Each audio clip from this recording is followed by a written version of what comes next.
Good morning, good afternoon, and good evening. I'm Tina Purnat, team lead for Infodemic management in the WHO Health Emergencies program. Today, I will discuss how an investment in infodemic management is an excellent way to mitigate risks to the success of emergency prevention and response programs. Infodemic management seeks to build resilience within emergency response structures and consequently health programs, and achieve a common goal to promote a healthy information environment and community resilience against misinformation. Now, as you know, an infodemic occurs during an emergency as an overload of information of varying quality, and this includes mis and disinformation. As you can see here, the infodemic is made up of more than just misinformation.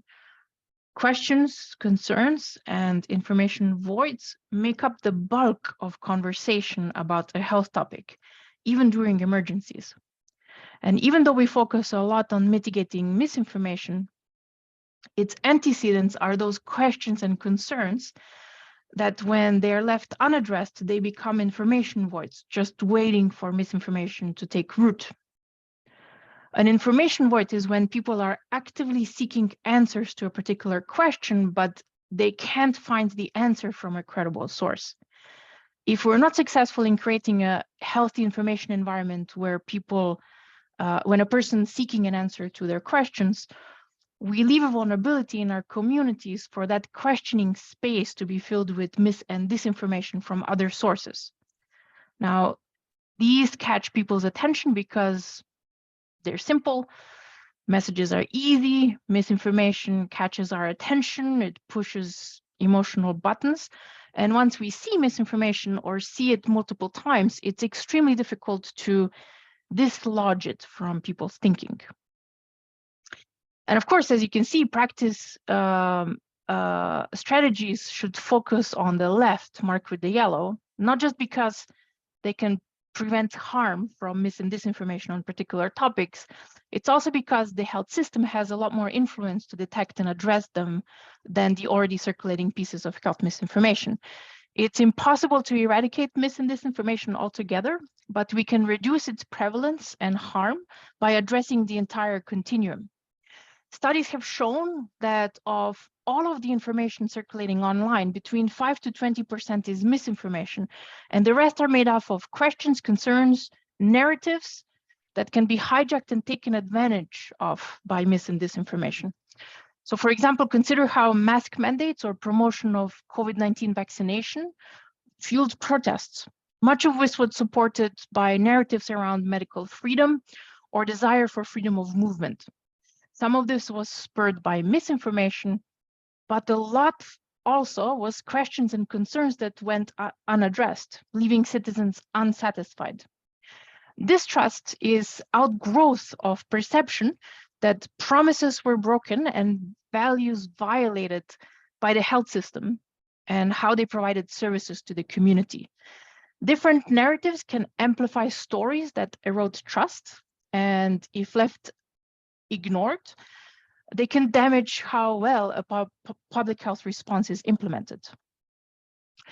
Now, what we've learned is that trust is essential in the response, and it's a finite resource. Once it erodes, it's very difficult to restore. This isn't a surprise. Trust in health system determines effectiveness of strategies in tobacco and alcohol control, and the same applies in emergencies when we have seen as we have seen during COVID-19 and many other outbreaks before. Now, just recently, trust has been determined by a modeling study as the only correlate to COVID-19 health outcomes. Even having universal health coverage or a high degree of pandemic preparedness, economic inequality, or trust in science, none of them were correlated with COVID-19 outcomes. And what actually matters is trust in government and trust in other people. This trust is made visible online through not just what people say, but how they act.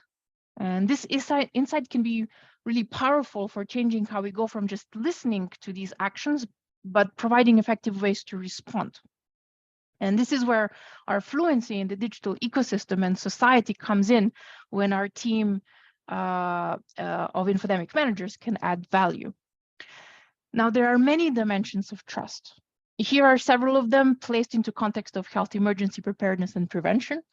And as you can see, there are many potential points of failure where trust can be eroded if an emergency response doesn't meet the information or health service needs of the communities it serves. Social listening and infodemic insights are a methodological approach for understanding questions, concerns, information voids, and circulating narratives in communities that may affect our ability to respond to an emergency that is affecting that community. Similar to how epidemiological surveillance operates on a principle of signal detection, which activates an investigation and outbreak response, well, so is social listening integrated with other data sources into infodemic insights. It can provide signals of potential harm that the infodemic can cause in a community. Now, this table showcases some of the harms that were identified by the COVID-19 during the COVID-19 pandemic, but this table is not exhaustive. As you can see, this goes way beyond eroding trust. You may understand loss of trust is something that occurs when infodemic harms like these accumulate in a population and they go unaddressed. Now, we've tried to cost the harm of infodemics in the past 3 years. Initially, we had these types of measures that were looking at information ecosystem or specific health behaviors like uptake of vaccines. So we can see here, for example, that infodemics are expensive, costing up to $300 million a day. They are propagated by the monetization of social media, money talks. And infodemics also disproportionately affect places where with weaker policy guardrails related to content moderation. So for example, stronger policies against hate speech and disinformation in the US and EU have required that Meta spends the lion's share of their total global content moderation and misinformation mitigation efforts there. Now, this means that people who live in other parts of the world are at greater risk of exposure to harmful content where there are no or few policies in place to protect them. But now, going into 4th year of the pandemic, we're also starting to understand the direct impact on the health system and health. This here is a recent estimate that was published in a report by the Canadian National Academy of Sciences that specifically looked at the cost of the infodemic and health misinformation to the health system. And here we're not only talking about deaths, but also cost of delayed care, cost of prevention measures, costs of wasted resources, and associated morbidity. The point here is the high cost of infodemic impacts are becoming clearer and the picture is disturbing. Now, although it's still difficult to directly link infodemic exposure to behavior change that can impact individual or population health, we know that we need to address this. We don't have the time to wait for perfect answers. I'll give you an example from NCDs. It took over 20 years before policies supportive of physical activity and nutrition came into force, despite widely available evidence that supported the benefits of physical activity and nutrition on people's health. So we need better evidence. And we start by getting better evidence for our decision-making, and infodemic insights can help. These insights can help answer questions, monitor changes in conversation, investigate anecdotal reports of harm, understand how people seek information, and identify information voids. These all can lead to a variety of interventions that go beyond communication-related interventions. So let's use an example here. One vulnerable population many countries struggled to get vaccinated during COVID-19 was pregnant women. Now, despite a mountain of evidence supporting the rationale why women should get vaccinated, the maternal death rate and poor outcomes for pregnancies for women who were infected with COVID-19 has had a sobering impact. we need to do better by these women. More communications doesn't necessarily do the job. Women who are pregnant are on the lookout for health information that pertains to them. They're surrounded by well-meaning people who all have opinions and can often find it difficult to know what information is credible and accurate from misinformation. Vaccine misinformation narratives around pregnancy and vaccine safety have impacted COVID-19 vaccine confidence among pregnant women, as well as uptake of the vaccine. Now, in this example, consider how a health department might want to troubleshoot low vaccine uptake in this population. An infodemic manager will not just seek answers from one data source. We would get our hands on as many diverse data sources as possible to answer the question. So the recommended actions we might include in our insights report would start with addressing the gap between health workers who may not be aware of guidance related to vaccination of pregnant women and the women they serve who may not be aware of the benefits of vaccination. Healthcare worker training can support better service delivery, and it can be aided by better communications materials and community level feedback loops. Now, don't forget to fix the website, and I will explain later why. Now, the difference between infodemic management in an emergency and similar activities in peacetime, so to speak, is the time is of the essence. And when a health department is overwhelmed with information and a long list of infodemic related issues, they need to prioritize and act quickly based on which narratives have the greatest potential for harm. This can start with what is quite common in public health, which is a risk assessment, which in this case is a risk assessment of a narrative related to public health. So we constructed these types of risk matrices during the COVID-19 response. They were built based on shared experiences among the WHO infodemic manager community, and they've been used in other outbreaks and addressed other questions of concern in other health programs. This is an example of a risk assessment matrix related to monkeypox narratives. Now, even though such a matrix will look at two dimensions of impact and reach of narratives, it is contextualized to the disease, the communities that are most vulnerable to this disease, and the operational environment of the health authority that is responding to it. So using this type of a tool allows you to objectively analyze the collected data in a systematic, reproducible way and recommend priority topics and actions to take.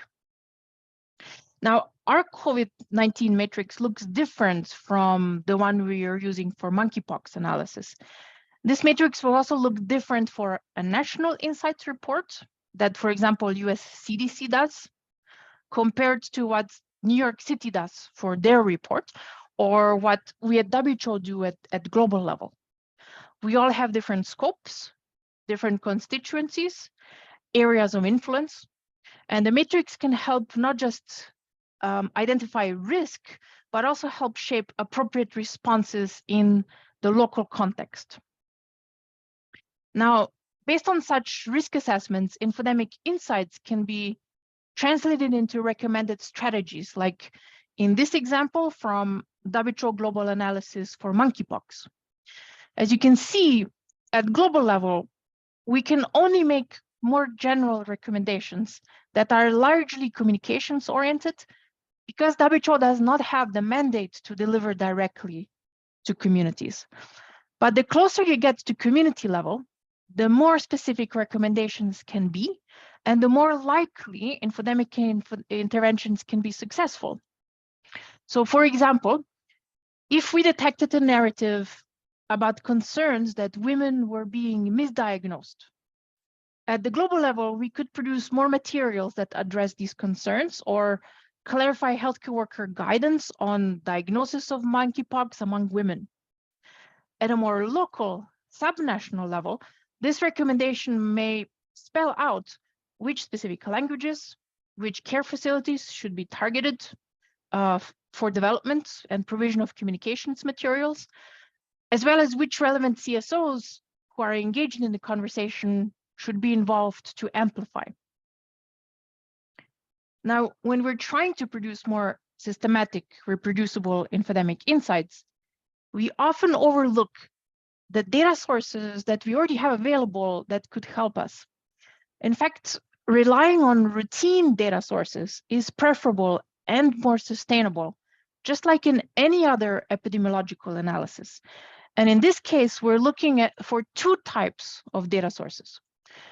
One, we're looking for those that are monitoring or tracking people's questions, concerns, information voids, and narratives. And we're also looking for those that are tracking health behaviors of people and how the health system is experiencing this. The amount of applicable data sources you have are much bigger than you think, and you can go beyond defaulting to social media monitoring and surveys to understand what your population is thinking, feeling, and doing. Now, this goes beyond the traditional bucket of behavioral data sets, because we also want to understand information seeking, information consumption, and also sharing of information. So while a behavioral scientist may be looking at an individual's motivations for a particular health behavior, an infodemic manager is trying to glean insights that will help better shape the information environment for the community. For an infodemic manager, a behavior is how people are searching for information, how they're clicking through a health information website. An infodemic manager may also look at mobility data to understand how people are moving around at a time when movement restrictions are introduced in a town due to an infectious disease outbreak. An infodemic manager would also use the tools that an external communications colleague may use, but we would analyze them specifically to look at people's questions, concerns, and unmet information needs. We may be using the same data sources that epidemiologists, external comms, or emergency responders may use, but we will complement them with others and analyze them for a different purpose. So if we're trying to ascertain risk, we also need to understand how people are enacting health behaviors. And we can detect this through how they are interacting with the health system. So health data from health information systems or logistics like unforeseen stockouts of non-recommended medication during an outbreak, they can help us to understand how people are behaving. But we can also understand the community of focus better if we look into behavioral risk factor surveillance and relevant population-based surveys, which may not have current data, but they can allow us to determine prevalence of certain characteristics that can help us make decisions. An infodemic manager will also use peer-reviewed and graded literature to understand the community of focus, risk factors, or interventions that may have been tried in other contexts. Now, here's an example. Before COVID-19 became the pandemic occurred, hesitancy was being expressed by health workers, which is concerning because they were not confident in the vaccines. How could we expect them to confidently vaccinate their patients? Peer-reviewed literature identified health worker hesitancy to seasonal influenza vaccine as a common occurrence, but several behavioral interventions, including social proof, could help promote vaccine uptake. So I got my COVID-19 vaccine badges and stickers proliferated in health centers when vaccines became available for health workers. By promoting a visual cue that normed vaccination as a positive behavior, we know we can encourage more health workers to get vaccinated, and analysis of such signaling online was also used to detect any shifts in narratives that needed to be addressed with other strategies as well. Now, there is no one way to do infodemic management, Developing a systematic, reproducible generation of evidence that informs rapid infodemic management strategies has looked different in different countries. What we know is that it has been done, and slowly these reports are also making it into the literature, but many more we know of because of experience sharing in the infodemic management community and through partner networks. The bottom line is that how this is organized and resourced depends on the local operational environment and context. So we need to learn from COVID-19 pandemic, and at WHO we've commissioned an evidence gap map that will analyze the interventions that were reported in the literature for mitigating the COVID-19 infodemic. I will show you here the 5 thematic areas of interventions that are being considered. You'll see here, this goes way beyond traditional communications or community engagement strategies, and they will look at different levels of intervention, such as the individual, community, health system, and societal levels. You'll see also that engagement can take many different forms in the modern information ecosystem. One area that needs a lot more careful evaluation is also laws, regulations, and ethics. This is specifically because using a coercive approach to enforce adherence to health guidance can have many unintended consequences on the health system and on society. So how these policies are defined and enforced must be very carefully considered. But if we think about what is within health systems' mandate to be able to address when it comes to health misinformation and its precursors, here's an example.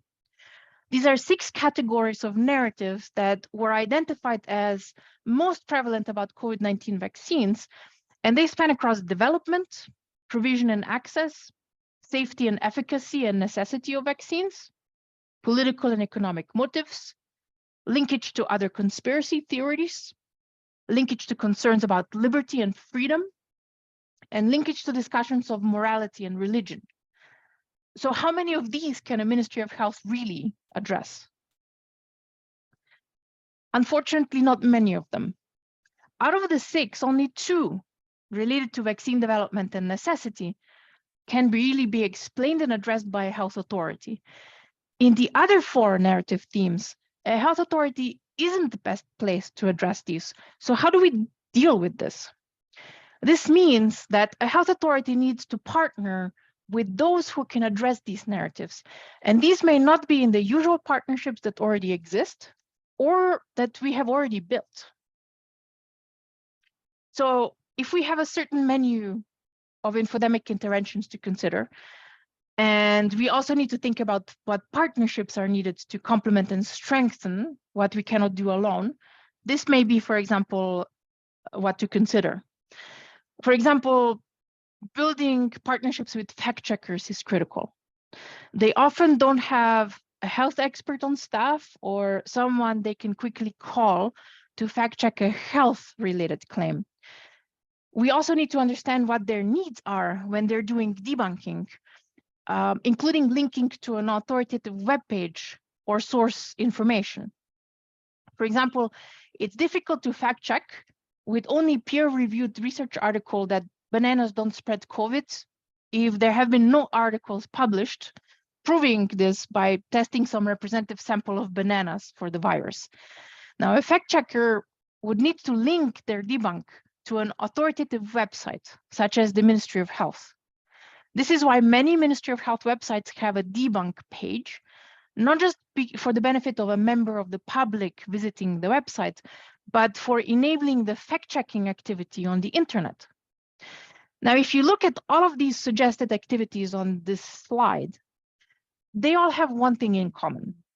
They all position the health authority within the information ecosystem, and they use our knowledge of how the internet works, how information is propagated by algorithms and people, and they're designed to bolster against common psychological and computational vulnerabilities to mis and disinformation. So if you're implementing an effective infodemic management strategy, you will not only have more of a communications present in the information environment, we will also achieve better decisions at individual, community, and health system level when they interact with health information. So by understanding conversations, reactions, feelings, and narratives, infodemic management can help you keep your promises and help you deliver health to communities in a way that meets their values. Now, I want to leave you with one last thought. Capacities for social listening and infodemic management that you build in routine can be surged for any emergency. And infodemic management can be done by tiny and giant health systems. But we all started pedaling madly like one guy on a bike. Not well resourced, juggling too many responsibilities, serving too many needs. Then if we're lucky, we get more resources, 2 more wheels, and carry a bigger toolbox. And if you're really lucky, the road is paved for our success. We get very comfortable seats and a massive toolbox to drive and apply to many infodemic challenges. But whether you're on a bike, in a sturdy 4x4, or a luxury vehicle, this is not determined by the amount of money poured into this activity. Instead, managers of infodemic managers can make this reality happen by supporting their infodemic managers by removing roadblocks, advocating for human resources, advocating for access to data, and promoting use of infodemic insights. A manager or an infodemic manager would recognize that it takes many skill sets to do this work, and they would encourage cross-disciplinary collaboration and knowledge sharing. Now consider what it feels, it feels overwhelming. It can feel overwhelming to you. You can start with a very simple operational environment and build the basic and help the guy on the bicycle. The infodemic remains really a great leveler for countries around the world. No one has managed their infodemic perfectly, and we have much still to learn from one another. We all can help each other advance to the next vehicle or even multiply them. And in some countries, we may be driving different vehicles at different levels in different parts of the country, but our destination is the same. Lastly, just to some key takeaways. Infodemics are here to stay. They will only get worse. It's really time to focus on the subnational, get local and contextual. It's where we can be most effective in infodemic, in investing in prevention. Preventing harm from infodemics means promoting resilience of communities to misinformation and also better addressing people's needs in emergencies and in peacetime, and also better linkage between emergency responders and communities. I hope I've convinced you why an ounce of infodemic management is worth a pound of debunks, and how infodemic management can help mitigate risks and restore trusts. Thank you.